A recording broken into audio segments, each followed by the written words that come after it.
Welcome guys, Philangie's here. Welcome back for some more shenanigans on my channel. This is the first episode of the Did You Know series. I'm very excited to introduce this series. It's something that I think is fun, and it was a lot of fun gathering all the information that I wanted to talk about on this video. Excuse me if I do refer to my phone because I am, learning, and something that I did realize was I need to be a little bit more organized with my talking points. So I do have my phone here with the way that I kind of want to flow through the video. So just bear with me as I'm still getting used to figuring all of this out, but it is a lot of fun for me to just sit down and talk to you. Because I'm, whatever. Anyways, let's go ahead and start. So I kind of want to go into the introduction of Starbucks and how it came to be. I think a lot of us are very familiar with the brand, but not many of us know that Howard Schultz was actually not the founder of Starbucks. I don't have the exact facts for the names and everything. I just kind of wanted to give a very broad synopsis of what Starbucks is, who they are, what they stand for, my experiences. I'll kind of go into that, but I'm not here to kind of relay 20 facts to you, but I do want to give a brief kind of history breakdown about Starbucks. So Howard Schultz was not the founder, as I just said. It was started in Seattle in 1971 at Pike Place Market, which if you are a coffee drinker, you are very familiar that Pike's Place is one of the roasts that Starbucks offers. It's one of the OGs, originals at our company. So yeah, that was the first store, and Howard Schultz, the now CEO, well, he stepped down and now he's back, and that's a whole thing in itself, but we'll talk about that in a second. So Howard Schultz actually was an employee there, and that was back when they just sold grinders, bulk beans and parts, machines. It wasn't like a cup of coffee or what it is today.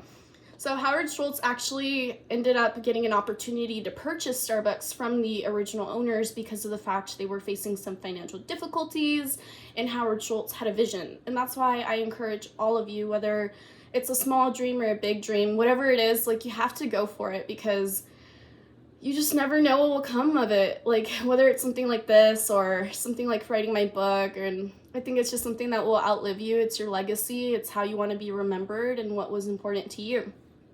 Anyways, coming back to this, Howard Schultz, he was able to purchase Starbucks from these owners prior, and he made it into what it was. He had a trip to Italy, Milan, I believe, and he saw the cafe atmosphere, the artistry with espresso, the relationship that these people had with coffee, and he just had a brainstorm moment, and it kind of brought it full circle, and he brought all these ideas back with him, and that's how you got the Starbucks that you know today, with the cafe setting, the walking in, the baristas welcoming you, that warmth, that community, the artistry behind latte art or whatever have you.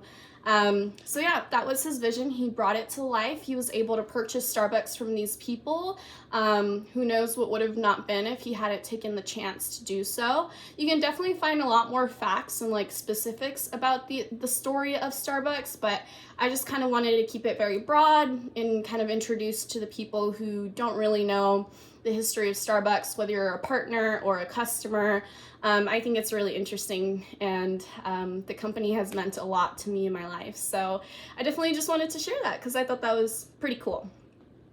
So kind of the evolution of Starbucks, I did want to go into what the first menu looked like. I had a coworker, and she was awesome, and she was kind of telling me that she had worked for the company way back when there was only a couple things on the menu, and that was a latte, a drip, and so 4 things on the menu. I'm not going to quote her or anything, but I think it was really insane, because if you look at a menu now, half of the stuff that's on the menu that you see isn't even all of it. It's pretty cool. People are so creative. They have the secret menu drinks, obviously. They've come out with lots of different things in this time, and I think it's awesome to think that they went from just 4 drinks, maybe less, to what it is today, including the refreshers, the frappuccinos.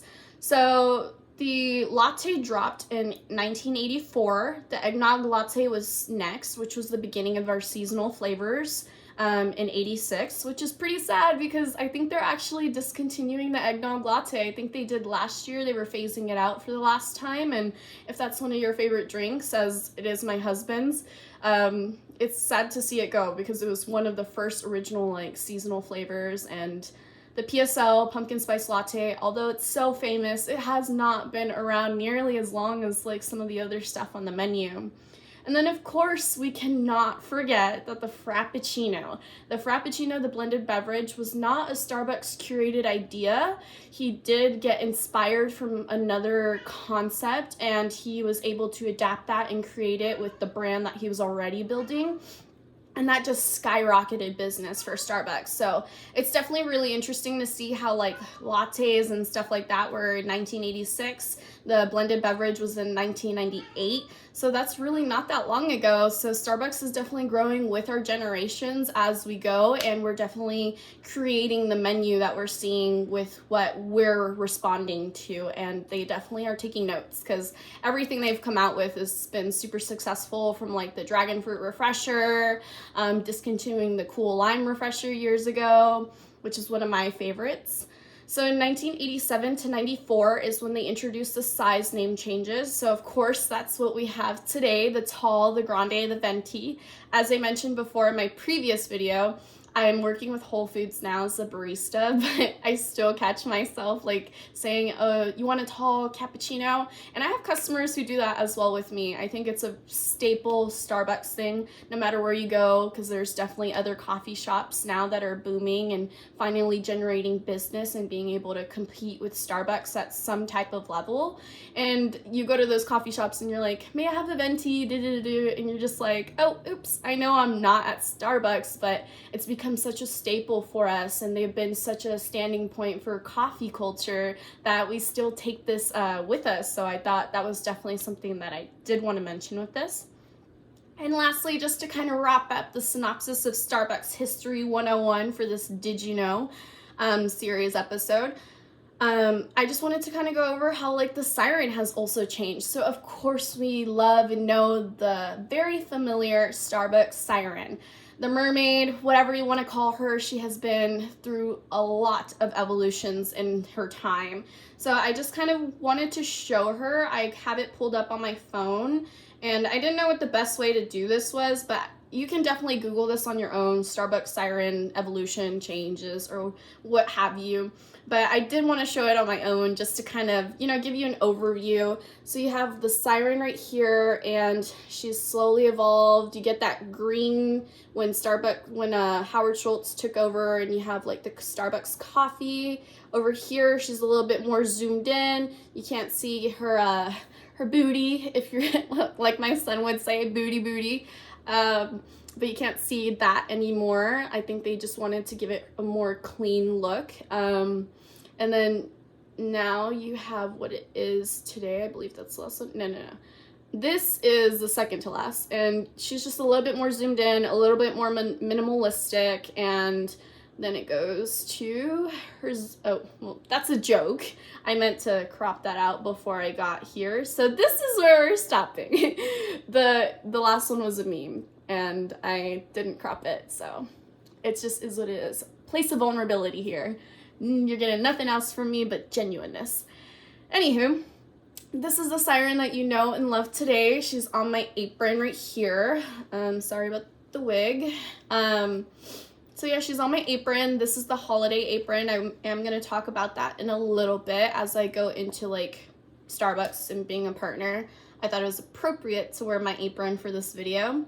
But yeah, 40 years, and that is her today.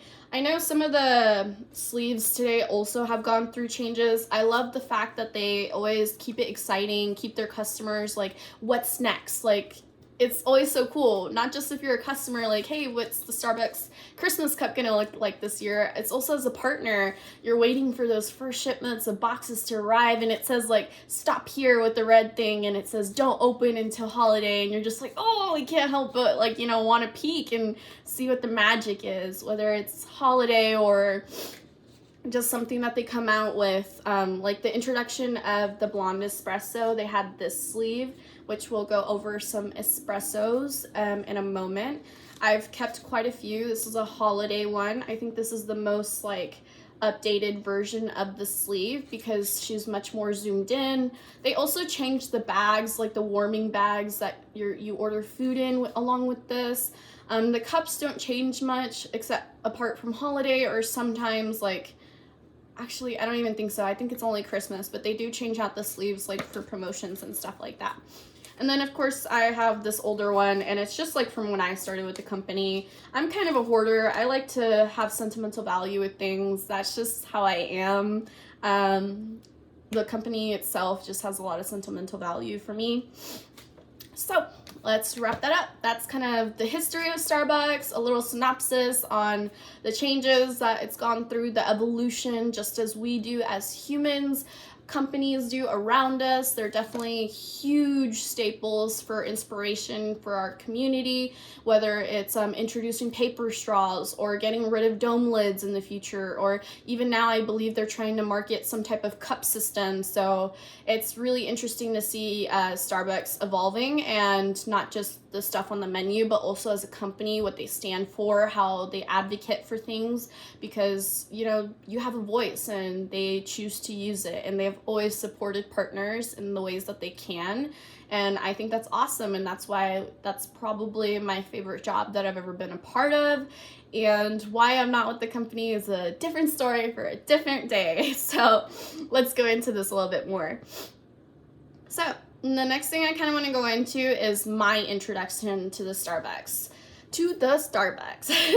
So when I got hired at the company, I believe I was just entering college, and my coffee had always been a part of my life, whether it was when I was very young and my grandmother would give me like a pan dulce with like a cup of coffee. I was probably way too young to be having coffee.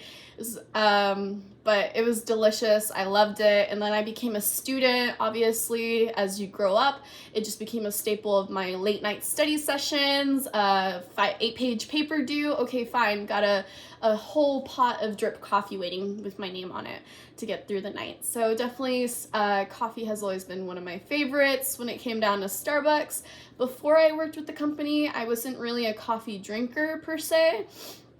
But I did order like the Java chip and the double chocolatey chip, and I was one of those cringy customers who don't know the difference, and I would be like, I'm pretty sure I used them interchangeably, like sometimes double chocolatey chip, sometimes Java chip. The difference, if you don't know, is the double chocolatey chip has no coffee. It's a cream-based Frappuccino, and then the Java chip does have coffee, hence the Java, which even Frappuccinos in themselves don't really have that much coffee, but as a barista, I'm sure you understand the frustrations with the interchangeableness. It's just a small thing, but when you have a heart for your trade, you're definitely a lot more passionate about how people reference things or talk about things, because you just want to share that knowledge with them. And I think that's really what goes a long way, is how you go about educating people and the way they order, etc. But back to my story.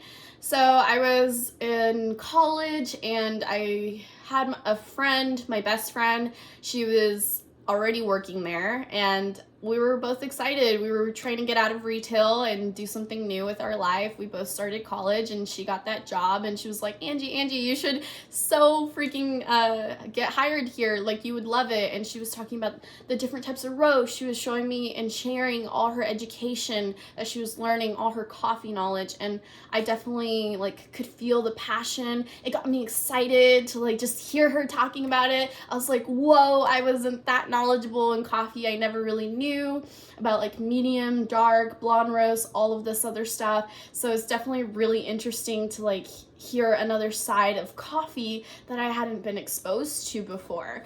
So I definitely applied, and I got hired, and I was so excited when I got hired. I believe I was either 18 or 19. It was a fun time, definitely. It was a lot of training, and I just kind of want to go into what it looks like to get hired on to Starbucks. Like, did you know as a partner, or did you know like Starbucks training looks like this? So I just kind of want to talk about a couple things, since now you know how coffee has played a part in my life personally and how I came to be a Starbucks partner. The apron I'm wearing today is our holiday apron. It's not the one that they wear year round, but I did think it was appropriate for me to wear an apron. I had a bunch of these aprons at some point, but you just end up with so many, and I think I got rid of most of them whenever I was leaving the company. My husband still works there, and I'll kind of go into that too, because we did meet through Starbucks, so it's definitely, that's the story in itself, of course. So yeah, let's go ahead and just dive into it. So what it looks like when you finally become a barista and get hired on is that you go through training, you get on these modules. It's a lot of computer training, at the same time hands-on. My experience will definitely look different from your experience, and both of our experiences look different from, like, example, my husband's experience, because he's a tenured partner. He's been with the company for almost 10 years, and like I mentioned before, the company has definitely evolved in a lot of different ways, and that includes the training. Like, for example, all of his training was like paper. It was like booklets and stuff, and by the time I got there, they were doing computer training with like hands-on. So anyways, your first week will look like some computer modules. You get your food safety training, which eventually, if you become a shift, you get a food manager safety training, which is a whole another set of things in the future. And yeah, that's pretty much it on the training part. Then you have some hands-on experience. You follow your barista trainer, which is a position that gets filled after you become a barista. After some time, you can definitely ask about educating others. Whenever you personally master something, and you know you mastered it when you can teach it to someone else, which that's probably my favorite part of my Starbucks journey, was being a Starbucks barista trainer, because it was a lot of fun to just, like, I don't know, teach people. Everyone learns in a different way, and just kind of sharing that knowledge, getting people just as excited. Your training experience definitely goes a long way in the tone that you carry with the company. So yeah. After you receive hands-on training, a lot of people think that, like, it's very, like, overwhelming, it's a lot of information, but it's really just repetition, so there's not much there. I'm not really going to go into much else with training. I think the thing that I really want to point out is that your store experience definitely goes a long way. Depending on the store that you work, your experience with Starbucks may be more positive or a little hectic. I think it's definitely to each their own. You definitely have to be really careful with the team that you work on. I think it's important to always foster positivity and growth, and some stores are better with that than others. Of course, at any job, you should have consistency with the company, store to store, but it just doesn't happen. It's really up to your store manager and your shifts to really set the tone, set the mood, and really set the standard for what is acceptable, what is not acceptable, and how to foster warmth, how to foster artistry and coffee knowledge and coffee culture. So something that I did want to go into is just the knowledge that comes with being a Starbucks partner. So being a Starbucks partner, there's a lot of different ways that you can get knowledge. Part of it is your training. They do go through like the different kinds of coffees. So like in Latin America, you have like your chocolatey coffees and like nut notes, and you have African coffees that are more citrusy. Is that right? Yeah. And then Asian coffees are more like herbally. I won't give you the whole spiel on that kind of stuff, because if you really want to learn about that, then there's several barista channels. I'm sure there's several outlets for information that you can get that from. This video is just kind of break it down, like what it is to be a customer, what it is to be a Starbucks partner, because, you know, either side may or may not know some things, and I think it's really cool to see the different perspectives. As I mentioned prior, like everyone's experience is different depending on where you were with the company. So we also do have like the Coffee Academy. This was prevalent when I was a Starbucks partner. I think this is what they're doing now. I haven't been with the company for a couple years, so I'm not sure if they're transitioning to something else, but these are just like outlets that if you as a partner, whatever you give into the company is what you get back. Truly 100%. From like the resources that they give you to the knowledge, however passionate you are, you can definitely get a lot out of this company and this job. It's not just a job, it's a community, it's a family, it's an outlet to share love, share support, share positivity. So I definitely miss this company a lot and working for them. The Starbucks mission is always to inspire, nurture the human spirit, one person, one cup, and one neighborhood at a time. And I think that's a perfect way to put it, because really a million people come through here, and I'm sure you've all had a very positive experience with the barista or vice versa, and it's truly your job to bring that to that customer or that person. And yeah, you just have a lot of responsibility to just be positive and share something with a customer, a moment, a customer connection, if you will, a very genuine one. So besides the Coffee Academy, before this, they actually had a program called Coffee Master, which if you've ever seen a Starbucks barista with a black apron, they're a coffee master. And this was a really cool program. I really wish they still had it. And from what I've heard from partner forums and pages, you can still technically order these aprons in some type of like secret way. I don't know. So just like inquire with your Starbucks manager or someone who's more tenured, or even reach out to these pages. I think they're really cool because a lot of the community shares stuff, because we do all have different experiences, whether you're a different region, a different city, a different state, a different country. All of these partner pages do give you a great atmosphere to like just share community, share ideas, share things that could be better, your experiences as a shift, as a partner. I definitely love hearing the stories on here, the vents, you know. A lot of them you do have to be a Starbucks partner, so they'll ask you like what your partner number is and stuff for the sake of privacy and, you know, just community. And I think it's awesome to be a part of that kind of stuff. Like I'm not a Starbucks partner anymore, but I definitely still read them, because even when you're not a partner and you leave the company or whatever it is, like you still have community there, you still have family there, you still are able to talk about things and share your ideas, opinions, and it doesn't matter how long it's been or how less it's been. You can either share knowledge or take knowledge, and that's really cool about these pages. So, Coffee Master, Black Apron, Coffee Academy, these are definitely different outlets that you can reach out to gain knowledge here at Starbucks. We've gone into quite a few things already here on this video, and I'm kind of going to move on to the next thing because I don't really want to sit here rambling for a million years. So as we talked about the different types of roasts, I will break down a little bit different espresso types, different roasts that we offer. So we do have like the medium, the blonde, and the dark roast. I won't go into like so much too in depth on the information on the differences and stuff like that, but I will say my favorite personally is blonde roast. Not a lot of people like it. It's very robust, very light. It does have the most caffeine concentrate, I believe, in all of the three. Dark roast is more like bitter, almost like very rich in flavor. Medium roast, Pike Place, is the OG, as I mentioned before, so everyone usually just gets a medium drip. Besides that, you have the blonde espresso.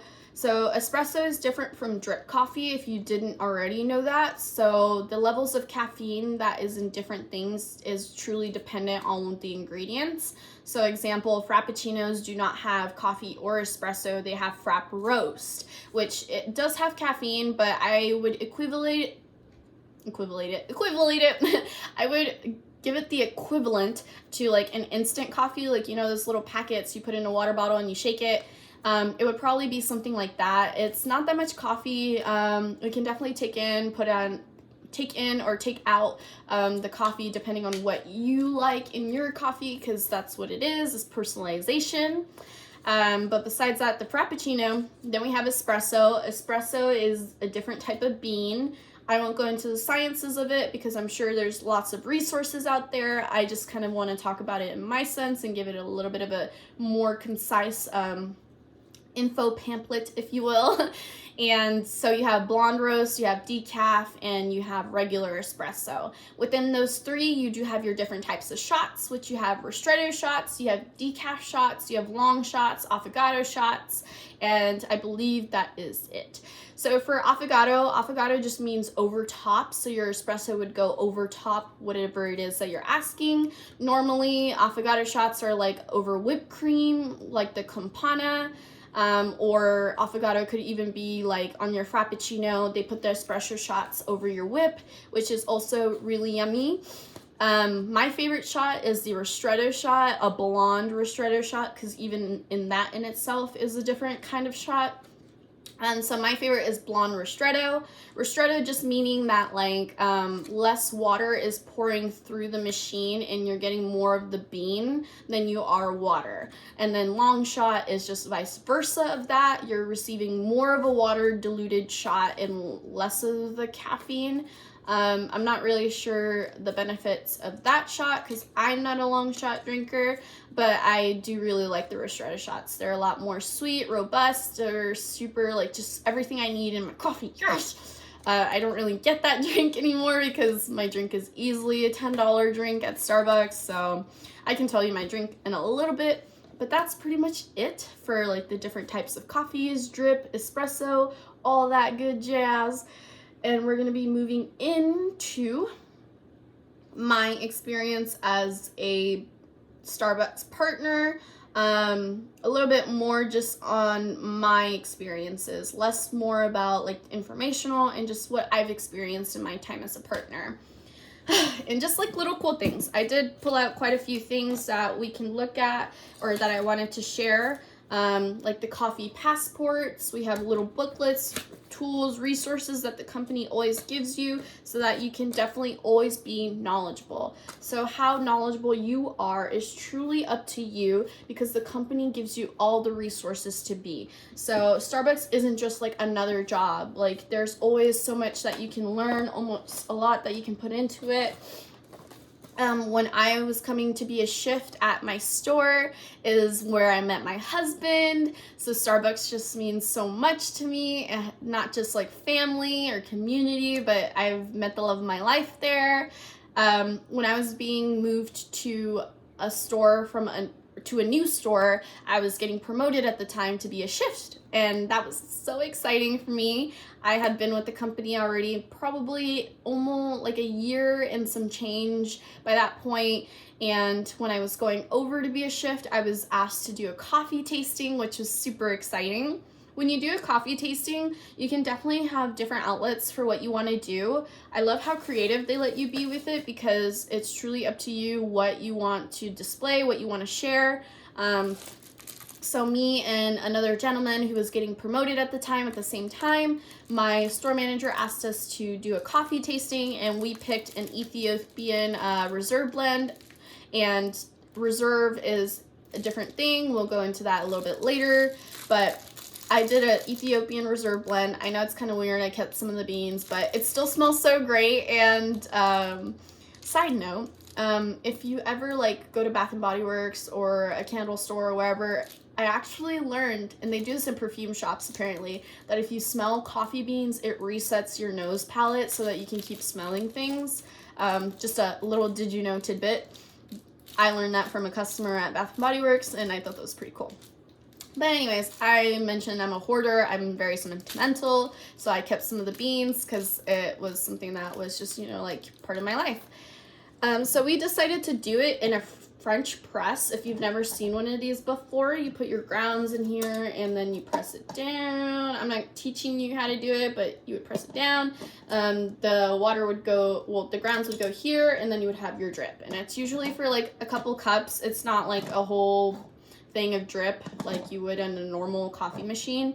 It definitely has a lot better of a flavor because of the fact like you're just getting less water in there and you're pressing out all of that goodness in there. I don't know the exact scientific stuff about these kind of things. So if you definitely want to learn more about that, I am 1,000,000,000,000% sure that there's someone out there who is very versed, very knowledgeable, who has a channel, or there are resources out there so you can learn how to do something like this.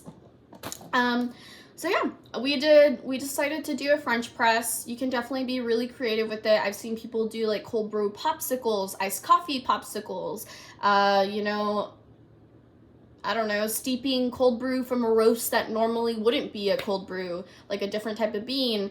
It's just truly up to you how creative you want to be. We decided to just stick to a French press because it was something very personal. And so, yeah, you basically just do a presentation. You tell the people about like what the roast is, where it came from. You give them a little bit of background. It's like telling a story for a coffee, and I love that part. And it just allows you to just really immerse yourself and create this passion, not just for coffee, but for an experience. You're sharing that with someone, and I think it's a beautiful thing to be able to share those types of experiences and tastes with people. So you would put it in a little tiny cup like this, and these are cups that I kept from like a long time ago. I'm a firm believer of not throwing away stuff just because I do projects with them and just like recycle it in the way that I can. So you put a little bit in this cup. It's meant to enjoy black when you do a coffee tasting, usually. I mean, you can be creative with it and build it the way you want. It's truly up to you. But you grab a little cup and then you make this shape with your tongue, like that, and you want the coffee to sit on the bed of your tongue when you taste it. And so you take your little slurp, because you know you're making that shape with your tongue, and you let it sit on the bed of your tongue. It is very hot, but if you do it properly, you're supposed to pick up the notes of the coffee. And you know, like I mentioned, this is an Ethiopian roast, so that's an African coffee, so it'd probably be on that citrusy side. We ended up pairing it, because you do have to pair it with some type of food. Depending on the roast or whatever coffee, whatever bean that you choose to use, you would use a different kind of food pairing with that. So example, a lot of people tend to brew, like do the dark roast with like an ice lemon pound cake, because you know you have the citrus from the lemon and then the citrusy notes from the dark roast, and you would kind of use, or the African coffee in that sense, and it would kind of just play along and play a melody. It's like a song. They're meant to play together, like a drum and a guitar. It's just two different things, but together they just harmonize and they bring it to one specific element, and that's coffee and taste.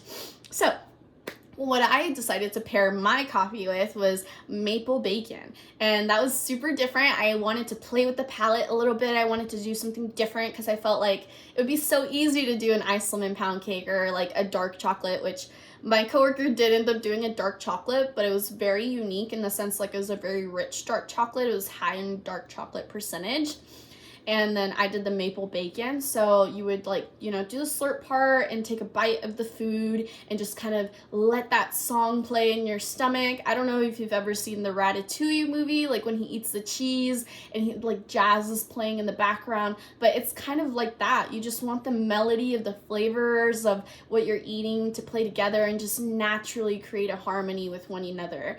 And that's just a really fun experience to have with your team. You can even do this at home. Like, I encourage you to just really immerse yourself in coffee culture, because I feel like it's becoming more prevalent that people are loving coffee and just being more advocated to like being a caffeine drinker. Coffee drinkers live longer, apparently. I didn't say it, it's out there, Google it. And they're happier. So yeah, that was the coffee tasting. That was me becoming a chef to this store, and an introduction to how I met my husband. He's an almost like 9-year partner, I believe, and I was a 4-year partner, so I was with the company for quite some time. I was a chef for a lot of that and a barista in some parts. Life is complicated, don't want to go into that. Nothing bad, just life, you know. So yeah, The next thing I want to talk about is just really store experiences and how far that goes. So I've already kind of mentioned the beauty of immersing yourself in this community and being a part of it, whether you're a customer and having secret menu drinks and talking with your friends, gathering at the office and getting everyone's order, whatever it is, we're all sharing that. We're all sharing a moment, and it's a beautiful thing to share with one another. And yeah, your store goes a long way in how that is represented as a partner. So they do have like multiple opportunities. I did want to mention the partner, the quarter. My store was very great. My first store was a huge inspiration on what I wanted to bring to my new store where I work, which is over there. I know you can't see, and it's kind of personal, so I'm not going to put it out there, but I can literally see my store from where I live, so it's nice. Anyways, my first store where I came from was a really good store. They were super creative. They always made sure that I felt welcomed as a partner, and every single partner had the same welcomed experience. I did win Partner of the Quarter twice at both of my stores. And Partner of the Quarter is just like a way to, it's like Employee of the Month, but for Starbucks. And sometimes they just go above and beyond, you know, like they vote for you, your team, your store. Everyone on your team places a vote, and at the end, they count the votes, and whoever gets the most votes wins. I've been very fortunate to win it twice on both of my teams because I really do feel and like fostering a really great environment at work. But at my first store, she just wrote like a couple things that people had written on the cards, and then my name. At the second store, he just kind of gave a synopsis of what everyone said. I do really appreciate these, and you do also get a pin with that, which I thought I had somewhere here, but I guess I don't. If I find it, I'll show you. But going back to your store experience, there's just lots of different ways that you can appreciate your team, and I think that's very unique to Starbucks. I've been in management on several different teams and several different store settings and size teams, and I think what stays consistent is my experience with Starbucks is that I don't know how to explain it. There's just like this sense of fostering warmth, development, prosperity, community, whether you're a customer or partner. I keep saying that, but it really is. I had a store manager, and she would make the coffee bags into like tip bags because you get tips every Tuesday. And she would make them into tip bags. This was mine at my very first store, and it's just so cute. I got to pick it, and I was very excited. It's a Copolani blend. I believe that's a medium roast or a dark roast. I'm not entirely sure. Don't quote me on that. It's a Hawaiian blend. And yeah, it's just really cute. She taught me how to make these before I left to my store so that I could make these for my team. It's very difficult to make these, actually. I give her a million props, and that's what I'm saying. Like, what you give to this job is truly what you get back, because she would make a ton of these for all the partners at her store, and I'm super proud of her. She has her own store now. She's a store manager. She was a shift at the time, and man, she was awesome, and she's such a hard worker. Bless her heart. Thank you, Ashley, for making these tip bags. You're so awesome. And I hope your team is just as inspired as you have inspired me throughout the years. We have like little gift cards that I wanted to show off. This one's a really old one, so if you have this one, then it's ancient and you should get a new one. I'm just kidding, no, you shouldn't. But this one's really cool. My husband likes to collect the gift cards like in the drive-thru, and it would be our thing. He would just like give me a gift card that reminded him of me or that he thought was cool. He knew I would like this one because it was very vintage, and then he knew I would like this one because, you know, I'm wonderful, he says. He's very corny, and I love that about him. I did mention already the coffee passports and how it has like notes. It gives you knowledge. You can take your own notes. It talks about all the coffees. I know the old school ones was like the menu, and you would try all the drinks and you would put it in here, all your different notes, so that you can be a knowledgeable barista and share that with other people. So that's coffee passports. Something else I did want to mention is just another tangent on your store experience. So when I was at this store, they were super welcoming, and I knew I wanted to bring that to my store. And you can do that in different ways, whether it's a green apron board or just being super team oriented, in the sense of I had a shift who would like make goodie bags for the winter time or different holidays. She would do treats for Halloween. We would do a Thanksgiving where everyone brought a dish and we had a dinner as like a partner team. It looks a little bit different now, obviously, because COVID, but all of these different elements just made it feel more than just a job. It made me feel like a part of something.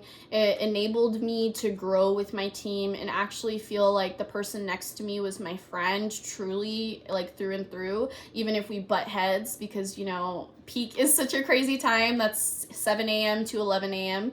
at Starbucks is like our busiest times, which we call peak.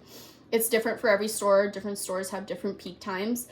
But even though we butt heads and, you know, it gets crazy and, you know, things are happening, words are exchanged, you still come to this family at the end of the day with Thanksgiving dinners and treat bag exchanges, Secret Santas. I know a lot of, like, different jobs do that are, like, more in the career field. But just from what I've experienced, from other management jobs I've been in and different atmospheres, I've never had a company who really supported and promoted that like Starbucks did with their teams and their stores. So when my shift was like that, I definitely wanted, and I was very inspired to bring all of these elements to my new store, and I hope I did it well. People who have worked with me have always been very vocal, luckily, and given me a lot of receptivity to all the stuff that I've tried to instill in the store. Another way that we try to appreciate our store team members are green apron boards and green apron cards. I wish I had a picture of my green apron board because it was really cute. If you guys are curious, I probably will link it in the description just so you can see what it looks like. But green apron cards that go in the green apron boards, which also, you know, you can put treats in there and stuff like that. They're just a way to appreciate your team. There's different ones depending on like what you want to say to your team member. It's just taking a moment to pause and being like, hey, that was awesome, or just acknowledging your team in a different way. You know, I think it's important to appreciate those that you work with, and Starbucks has always been for that, like just pausing and allowing you to do so. I have so many of these. I like to collect them and like staple them on to stuff, so I just wanted to show you the different kinds of illustrations that are on there. I've been very blessed to receive a lot of these, and you know, a lot of these messages have gotten me through tough times when I was going through something personally, or whenever it was a rough peak and I just needed that affirmation that I was a good shift, you know. And sometimes we just all need that, is affirmation, or even just a compliment randomly. Just, I encourage you to do that, whether it's a coworker or a customer or some random person. I like your shoes, or I hope you have a great day today, or I hope it's not too busy of a work day for you. I appreciate you bagging my groceries and doing this and being here. You're awesome, and just being more encouraging, not just with your teams. But yeah, green apron cards, green apron boards, store experiences, all that good jazz. Being a partner, what it is to be a partner, having coffee culture all around you, partner of the quarter, store experiences, and that's pretty much everything. I think that's everything that I wanted to cover. The differences in your experiences, pins, I kind of didn't cover that, but it's not really that big of a deal. I'm sure you've all seen like Starbucks partners who either have pins on their aprons or pins on their hats. You're encouraged to be creative, to be an artist, to be your true you. You're encouraged to always be yourself and bring that to work, because you are bringing something so unique, so creative to your team. You are important just as your partner is, and I think they do a really amazing job of reminding you about that. I wish pins would be more common than they were. It used to be you could earn them for different things. I had the luck of knowing several tenured partners in my experience at the company, and they've always either given me pins or, my husband has been with the company, so he has pins. I like to fill mine with just ones that I like that are not necessarily Starbucks related, just so it shows like some type of my personality behind just being a barista. I guess the last thing that I'll kind of go through is the different kinds of stores. And just wrapping it up. So the different kinds of stores, if you didn't already know that there are different kinds of stores, is drive-through only, cafe and drive-through, or reserve stores. And a reserve store can be within that. If you've ever traveled to Seattle, I'm sure you've seen the Pike Place Starbucks, which is like huge. They have awesome drinks there, like nitro cold brew floats, which I wish I could try that. I definitely would like to travel there in the future and see it for myself.